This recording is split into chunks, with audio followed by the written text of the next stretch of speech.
तूही रे माझा मितवा मालिकेच्या आजच्या भागात वल्लरीने रमाकांतच्या मोबाईलवरून ईश्वरीच्या मोबाईलवर एक मेसेज पाठवलेला असतो. तो पाहून ईश्वरी म्हणत असते, बाबांना ना अगदी 100 वर्ष आयुष्य आहे. हा बघा त्यांचाच मेसेज आहे. पंढरपूरला गेले आहेत ते, थोडे दिवस बाहेरच असणार आहेत. यावर मामा म्हणतो, अरे हा सध्या वाऱ्या सुरू झाल्या आहेत ना, मठात गेले असतील, तिथे त्यांचा ग्रुप मिळाला असेल, त्यांच्याबरोबर गेले असतील आणि त्यांना कुठे सामान सुमान लागतंय, साधू संत माणूस आहे. यावर अर्णव म्हणतो, हो ते काहीही असू देत, परंतु सांगून जायला नको. यावर ईश्वरी म्हणते, अहो असं काय म्हणताय, हे काय केलाय ना, मेसेज केलाय ना. अर्णव म्हणतो, फक्त मेसेज केलाय, सांगायला पाहिजे ना त्यांनी कोणाला तरी पर्सनली. यावर अंजली सुद्धा म्हणते, अरे असं काय करतोयस, त्यांनी मेसेज केलाय ना, आपण सुद्धा स्पर्धेमध्ये बिझी होतो सगळेजण, त्यामुळे राहिलं असेल कळवायचं. आजी म्हणते, ते दरवर्षीच वारीला जातात की, परंतु जाण्यापूर्वी तुम्हाला यश मिळावं म्हणून प्रार्थना सुद्धा केली होती, तीच फळाला आली बरं का चिंटू. यावर मामा म्हणतो, हो आणि काय दिवस होता आजचा, पावसाने एवढं झोडपलं होतं सगळ्यांना, तरीही सगळ्या गोष्टी बरोबर जुळून आल्या. ईश्वरी म्हणत असते, एवढ्या गोष्टी घडल्यामध्ये की काय सांगू तुम्हाला, आणि एवढं होऊनही संपलं नाही. तिथे गेल्यावर ते पासेस ते मिळाले नाहीत, केवढं टेन्शन आलं होतं. मामा म्हणतो, कसलं टेन्शन आलं होतं, अगं अर्णव आल्यावर बघितलं ना कसं सिक्सर मारला, पासेस असे काढून घेतले. आकाश म्हणतो, आणि त्या देवसरेंचं तोंड बघितलं का कसं झालं होतं. असं म्हणून सर्वजण हसत असतात. त्यानंतर अंजली म्हणत असते, आणि एवढं होऊनही बिचारा ईश्वरीला केवढा त्रास झाला, धाडसी आहे हा ती, सगळं निभावून नेलं. आजी म्हणते, अगं फक्त निभावून नाही नेलं, स्पर्धा जिंकली सुद्धा.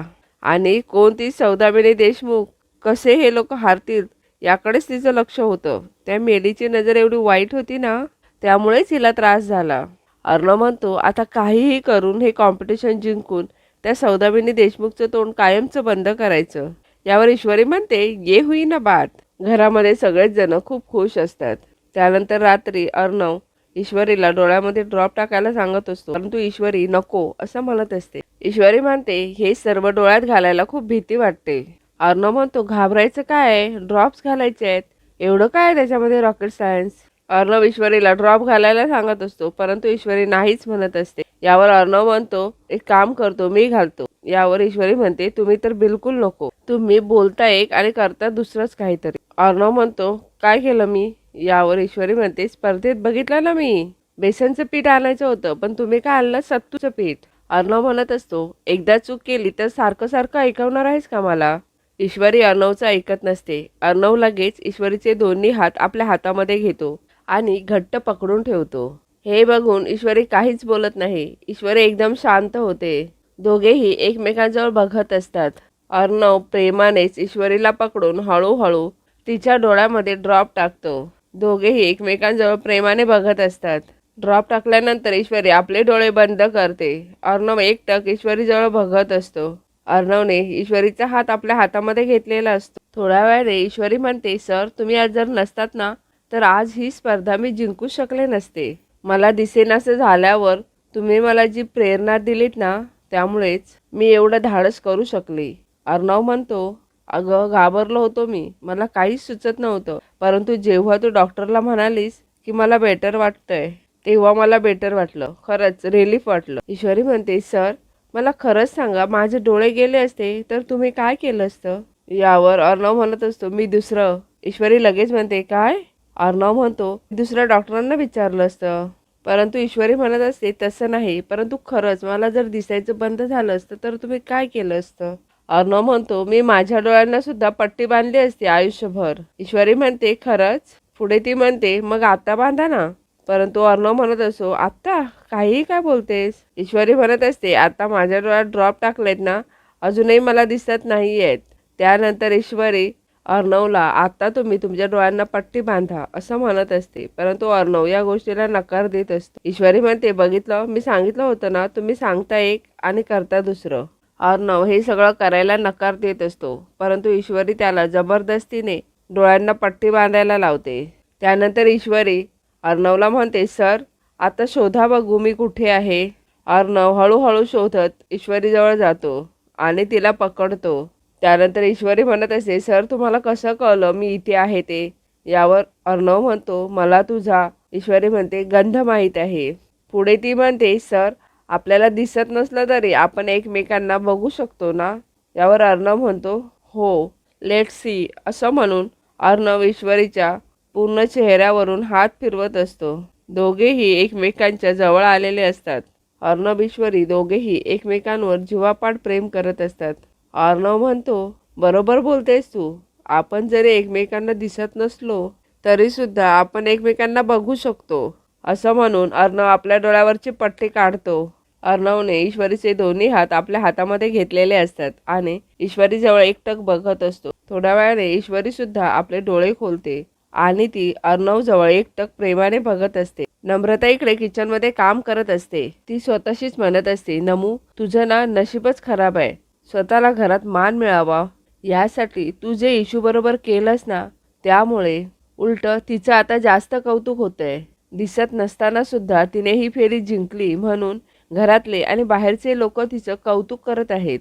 सर्वजण आता तिचे फॅन झालेत आणि तू आता बस सगळ्यांसाठी गोडाचा स्वयंपाक करत. हीच तुझी खरी अवकात आहे.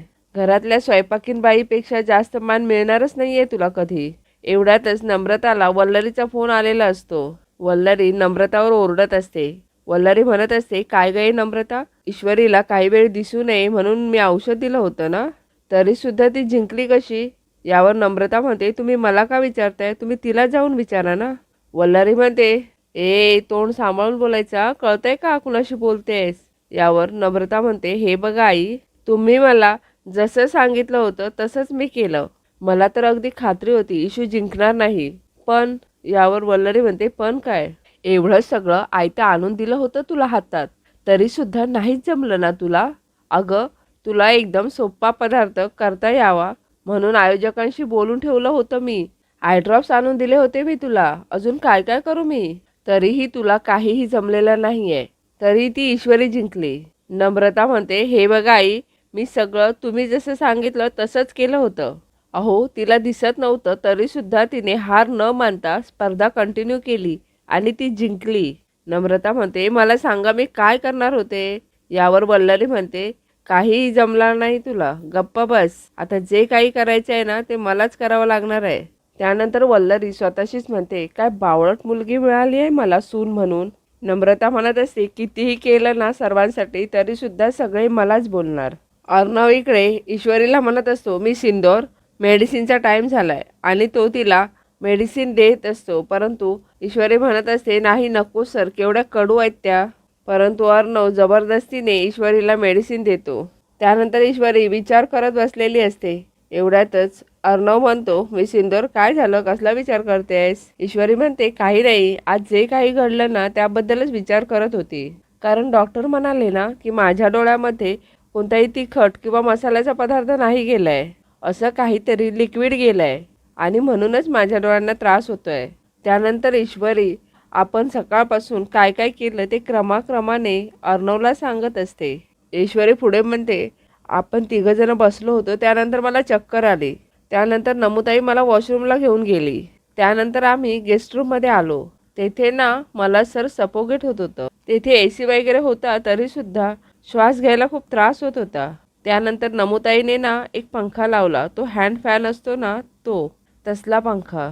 अर्णव म्हणतो, हँड फॅन आणि लिक्विडचा काही संबंधच नाही आहे. ईश्वरी म्हणते, नाही सर, त्या फॅनमधून ना असे पाण्याचे फवारे बाहेर येत होते. सर, अहो, तो पाण्याचा पंखा असतो ना ज्याच्यातून असे पाण्याचा स्प्रे बाहेर येतो हवेबरोबर, तसा पंखा होता तो. अर्णव म्हणतो, परंतु असा पंखा तर जनरली कोणी ठेवत नाही आपल्याजवळ. यावर ईश्वरी म्हणते, अहो, नमुताई कशाला ठेवेल? तो पंखा तिथेच होता बहुतेक. यावर अर्णव म्हणतो, मोठा पंखा होता. त्यानंतर अर्णव ईश्वरीला तू जास्त विचार करू नकोस असं म्हणतो आणि तेथून निघून जातो. तूही रे माझा मितवा मालिकेच्या उद्याच्या भागात अर्णव म्हणत असतो, उद्या कॉम्पिटिशनचा शेवटचा दिवस आहे. आईचं मशीन लागणार आहे उद्या कॉम्पिटिशनसाठी. वल्लरीने सौदामिनीला कॉल केलेला असतो. वल्लरी म्हणत असते, माझ्याकडे ना एक सुपर प्लॅन आहे. त्यानंतर वल्लरी आपला प्लॅन सौदामिनीला सांगत असते. सौदामिनी ईश्वरीला म्हणत असते, डोळ्यांना एवढा त्रास झाला तरी सुद्धा अजून डोळे उघडले नाही आहेत. ईश्वरी म्हणते, मला थोड्या वेळासाठी का होईना पण आंधळं करून ना तुम्ही मला एहसास दिलात की मी एकटी नाहीये, आणखी स्ट्रॉंग बनवला तुम्ही मला. हा राऊंड पण आम्हीच जिंकणार आहोत असं म्हणून ईश्वरी तेथून निघून जाते. सौदामिनी म्हणते, राऊंड जिंकायला तुझ्या आईचा आशीर्वाद नसणार आहे अर्णव तुझ्या पाठीशी. दुसरीकडे अर्णव आणि ईश्वरी ऑफिसमध्ये येतात. अर्णव म्हणत असतो, माझं मशीन नाहीये माझ्या टेबलवर. हे ऐकून ईश्वरीला धक्का बसतो.